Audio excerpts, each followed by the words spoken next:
الحمدللہ رب العالمین والصلاة والسلام علی سید المرسلین اما بعد فاعوذ باللہ من الشیطان الرجیم بسم اللہ الرحمن الرحیم الصلاة والسلام علیک یا رسول اللہ وعلی آلک واصحابک یا حبیب اللہ الصلاة والسلام علیک یا نبی اللہ وعلی آلک واصحابک یا نور اللہ۔ میٹھے میٹھے اسلامی بھائیوں اور مدنی چینل کے ناظرین، ایک بار پھر پروگرام پیغام قرآن لے کر حاضر ہے۔ ہر ہی پروگرام میں ایک قرآن پاک کا واقعہ اور اس سے ملنے والا سبق حاصل کرتے ہیں۔ آج ایک بڑا ہی عجیب و غریب بھی اور دردناک واقعہ بھی ہے۔ نبی پاک علیہ الصلوۃ والسلام سے ہم سب کو بے انتہا محبت ہے اور یہ ایمان کی جان ہے۔ نبی پاک سے محبت نہیں تو ایمان بھی کمپلیٹ نہیں ہوتا، اور جب نبی پاک علیہ الصلوۃ والسلام کو تکلیف پہنچے یا نبی پاک علیہ الصلوۃ والسلام کو کسی طرح کی کوئی ایذا پہنچے تو یقیناً جب امتی اس کو پڑھتا ہے، سنتا ہے تو دل پر بھی تکلیف ہوتی ہے۔ ایک ایسا ہی واقعہ جس میں ہمارے آقا علیہ الصلوۃ والسلام کو تکلیف پہنچائی گئی، نبی پاک علیہ الصلوۃ والسلام پر جادو کیا گیا۔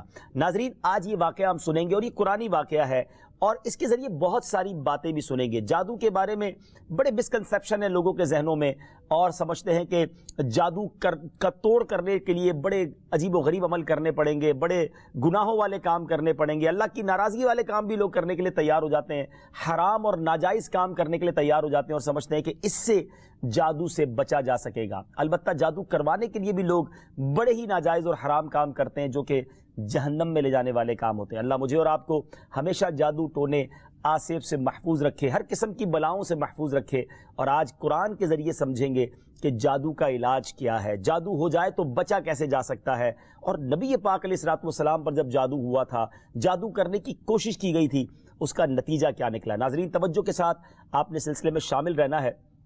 روایت یہ ہے کہ لبید بن عاصم یہودی اور اس کی بیٹیوں نے نبی پاک علیہ الصلوۃ والسلام پر جادو کر دیا، جس کا اثر پیارے آقا علیہ الصلوۃ والسلام کے جسم پر نمودار ہوا۔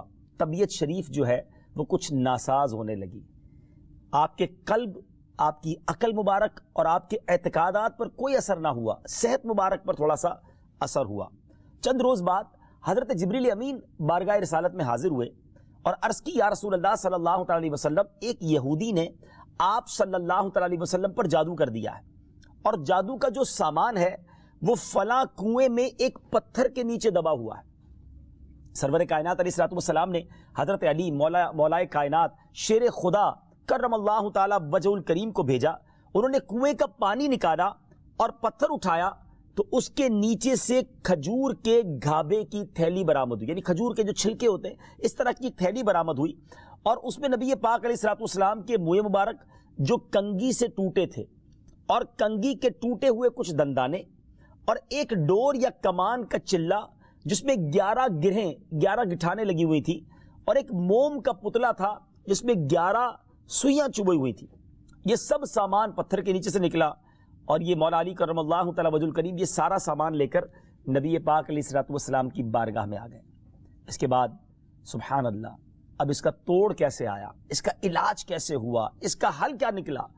جبریل امین اللہ تبارک و تعالیٰ کی بارگاہ سے سورہ فلق اور سورہ ناس لے کر حاضر ہوئے، یعنی اب جو سورہ فلق اور سورہ ناس ہے وہ نازل ہوئیں، اور ان دونوں صورتوں کو ملائیں تو ناظرین اس میں 11 آیتیں ہیں۔ ہر ایک آیت کے پڑھنے سے ایک ایک گرہ کھلتی جاتی تھی، یہاں تک کہ سب گرہیں کھل گئیں، اور پیارے آقا علیہ الصلوۃ والسلام بالکل شفا یاب ہو گئے۔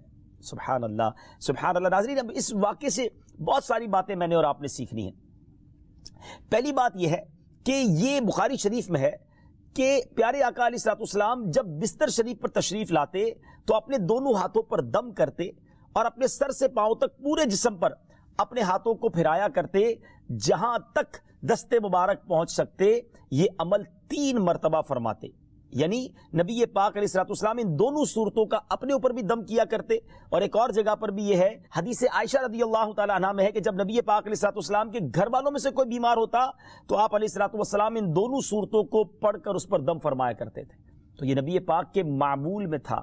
تو آج اگر ہم میں بھی کوئی بیمار ہو جائے، فیملی میں کوئی بیمار ہو جائے، اپنے آپ کو ہم ان آفتوں سے بچانا چاہتے ہیں تو اول آخر 3 بار درود پاک پڑھیں، سورہ فلق اور سورہ ناس کی تلاوت کریں، اپنے ہاتھوں پر دم کر کے اپنے جسم پر پھیر لیں، کسی مریض پر دم کر دیں، انشاءاللہ اس کی برکت ملے گی۔ یہاں ایک اور مسئلہ بھی سیکھنے کو ملے گا کہ تعویذات اور عملیات میں جس میں کوئی لفظ کفر و شرک کا نہ ہو وہ جائز ہے۔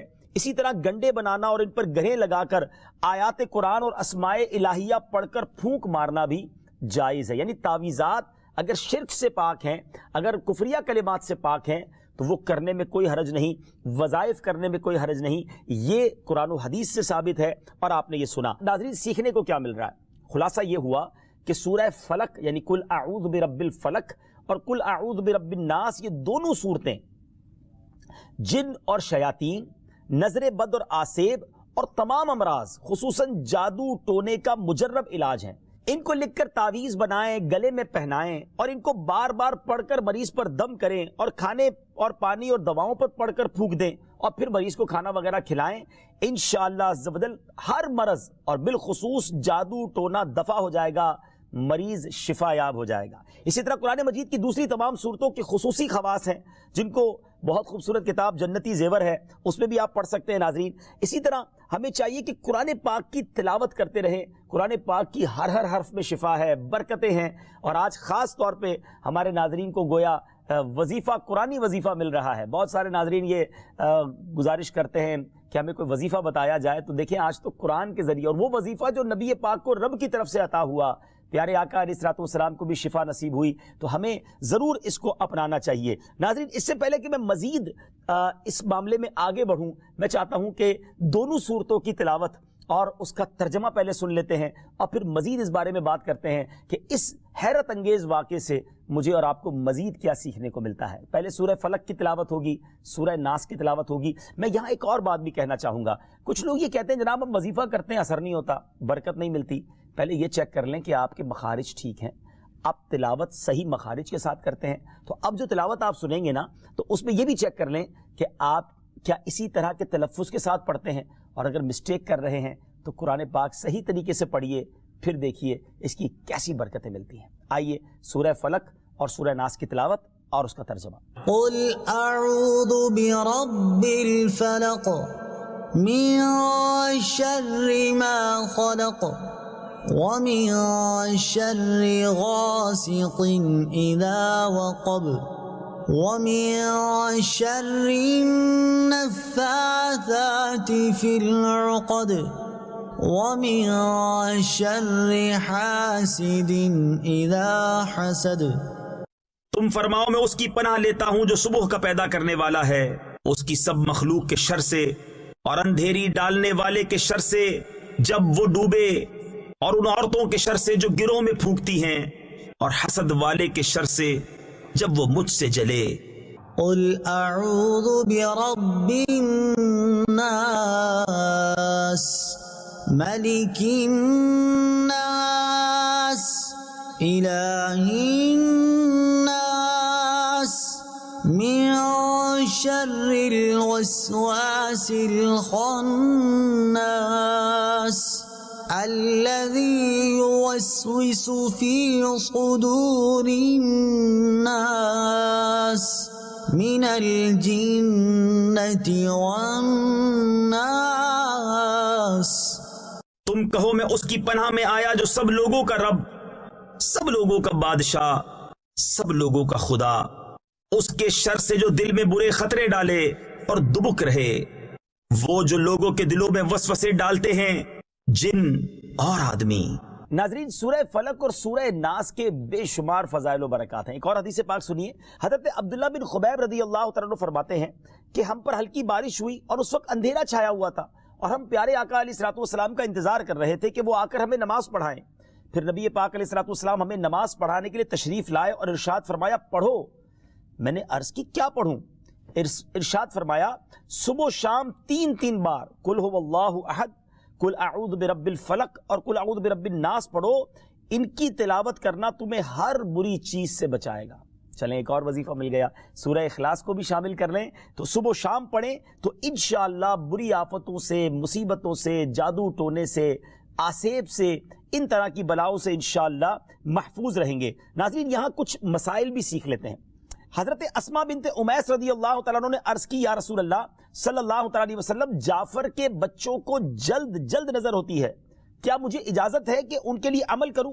نبی پاک علیہ الصلوۃ والسلام نے اجازت عطا فرمائی۔ تو سیکھنے کو یہ ملا کہ تعویذ اور عملیات جن میں کفر و شرک نہ ہو، کوئی کلمہ ناجائز نہ ہو، تو اس میں جو ہے وہ تعویذ کرنا، عمل کرنا جائز ہے، اور خاص کر وہ عمل جو آیات قرآنیہ سے کیے جائیں یا احادیث میں وارد ہوئے ہوں۔ اسی طرح چند مسائل بھی سیکھنے کو ملے۔ یہ دونوں صورتیں جو ہیں ان کے شان نزول سے ہمیں معلومات کیا ملتی ہیں؟ نمبر ایک، جادو اور اس کی تاثیر حق ہے۔ کچھ لوگ جادو کا انکار کر دیتے ہیں، یہ درست نہیں ہے۔ جادو اور اس کی تاثیر حق ہے، کیونکہ قرآن میں اس کا ذکر ہے، اور نبی پاک علیہ الصلوۃ والسلام پر بھی آپ کی صحت مبارک پر اس کا اثر ہوا۔ نمبر دو، نبی کے جسم پر جادو کا اثر ہو سکتا ہے، جیسے تلوار، تیر اور نیزے کا بھی اثر ہوتا ہے۔ یہ شان نبوت کے خلاف نہیں ہے۔ ہاں، ایسا اثر نہیں ہو سکتا کہ جس سے نبوت کے متعلقہ امور میں خلل آ جائے۔